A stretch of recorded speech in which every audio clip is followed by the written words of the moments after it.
intelligent enough to say, hey, I know what Luka brings to the table, and I know what I bring to the table.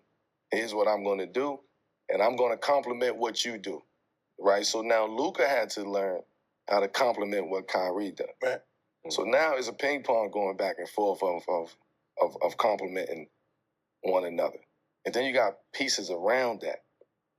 You got the young boy Lively, young Tyson Chandler-ish. You know what I'm saying? Boy, that be dunking on everything. You got Derrick Jones. Yes. You got pieces. You got PJ, Washington. Like, you got real pieces over there.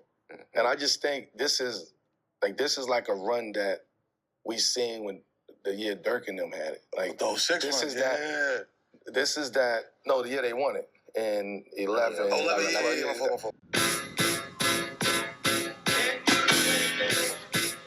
Hey, what's going on, everybody? Your boy JT here. I got Dub here with me. Together we make up in the arena. It's finally here, the NBA Finals. We've waited quite some time. It's been a lot of surprises along the way.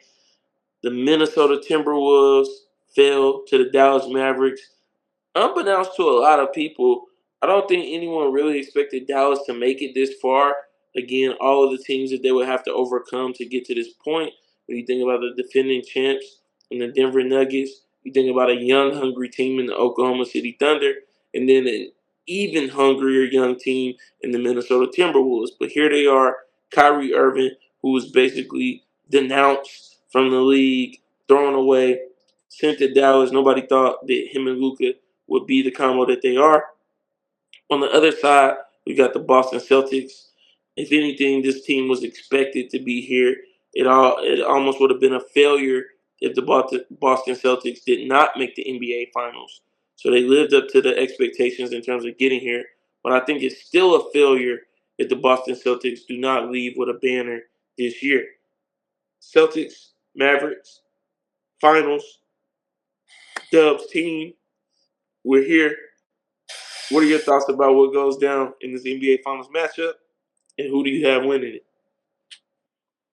This is a tough one because super tough. I think they match up pretty well across the board. I'm a Celtics fan. What can I say? I'm a Celtics fan. Whew. Boston in 7.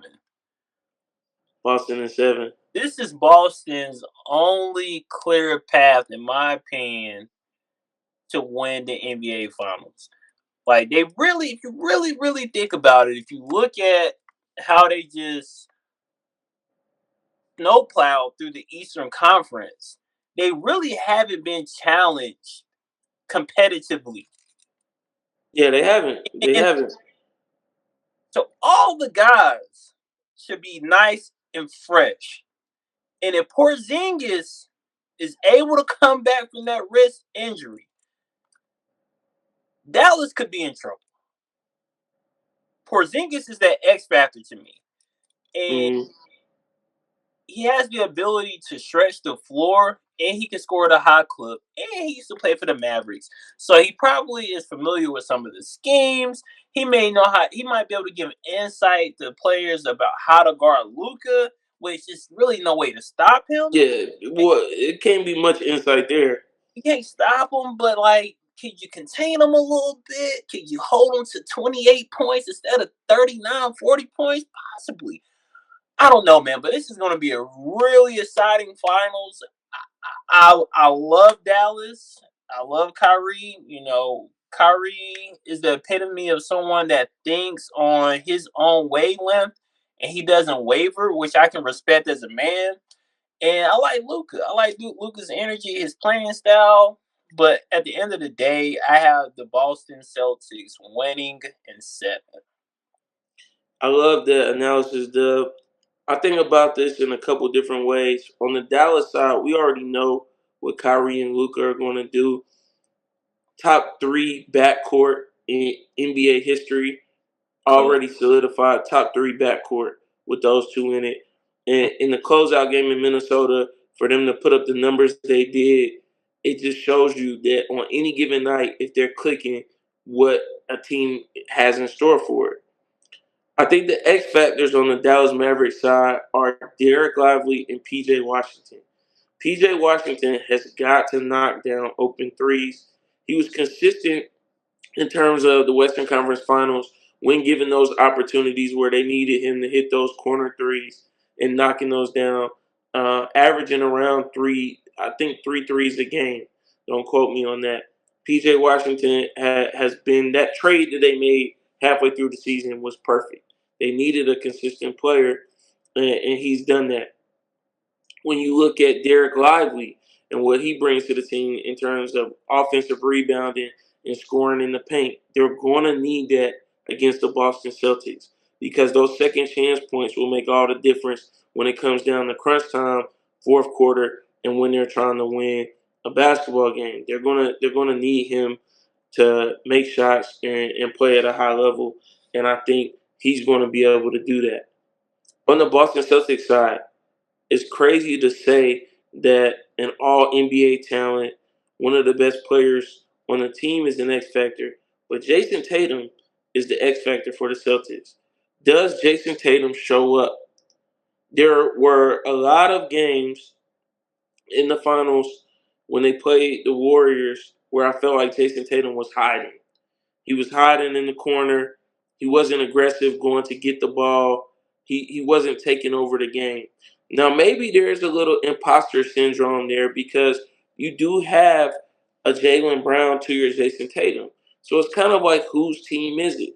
They're both young guys. They respect each other. They're friends. They like each other off the court.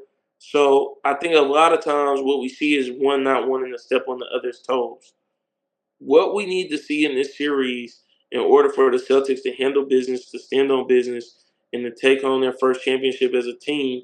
This team, of course, the Celtics have numerous championships. I'm talking about this iteration of the Boston Celtics, is that they're going to have to be decisive in who's the man.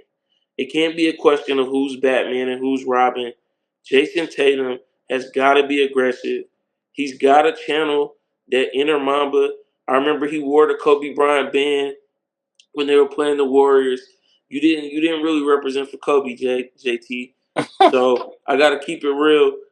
I need to see Jason Tatum be aggressive. I need to see Jason Tatum get downhill. Stop settling for 3-point shots. Get downhill. Nobody can stop you going downhill. They're going to have to foul you. Go downhill, make them foul you. Get these guys in foul trouble. Get to the line, get the easy bucket, see it go in the hoop, and then take your threes. And the basket at that point is going to be a mile wide and really run it up. But like you said, this is their opportunity. This is the best opportunity they've had to get a championship. The best opportunity they've had. But And this Mavericks team is hungry. I They're hungry. They want it.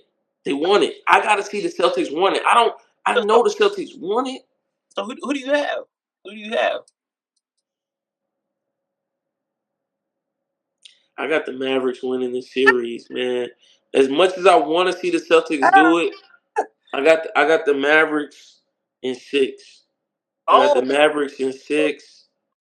I got the Mavericks closing out at the crib in 6 games. that's crazy.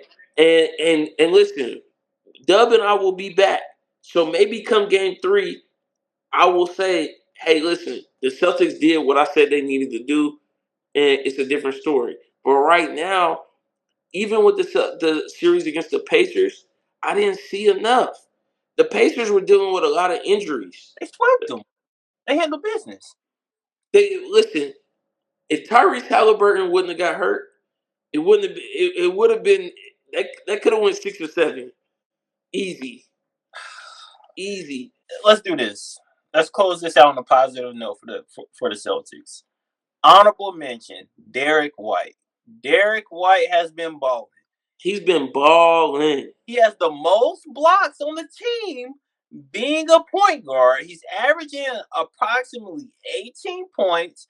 Hey, listen, he might turn it up another notch and give us 22. If he can give us 22, man, there's no way we're going to lose this finals. Before we close out, though, let me ask you something. On paper, both teams have just as many superstars as the other, right? You Oh, got two $300 million guys on the Celtics. yep. Two guys that should be making close to that. I think Kyrie's not making quite that much, but basically same caliber guys. These teams are similar in terms of talent. If we look at those head coaches, who's got that advantage? Don't think too long. Don't think too long. It's hard to say because Listen, Joe Mazzulla has the best winning percentage as a head coach, I think, in NBA history right now. yeah, However, we talking about Jason Kidd. I get it. I do. This is Kid's first NBA Finals as a head coach too, so they're in the same predicament. You can coach all these games, but it's not. You know how it is, JT. You play championship ball.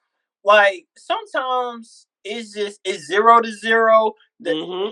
This does matter. Don't get me wrong, but like you either got it or you don't. You know what I'm saying? It's kind of like Andy Reid and no, it's kind of like your boy.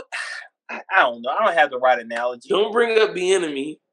No, I'm not. I'm from Joe Mazzulla, man. So who's got? So Joe Mazzulla got the head coaching advantage? I'm gonna just say that because I'm a Celtics fan. I'm biased. Okay. Last question before we close out. Do the Mavericks steal one of the games in Boston? One of the first two games. Do they get one?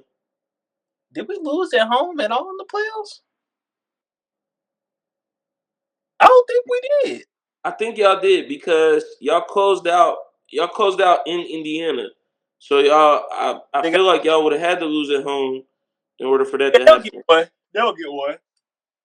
It's going 7, so yeah, they'll get one. They'll get one in Boston. They'll get one. Okay. Okay. Listen, Y'all not that. What was that? I'm not that delusional. Okay. Okay. Listen, I think the Celtics will handle business. I'm throwing it out there that I'm picking the Mavs to maybe help them have a little motivation.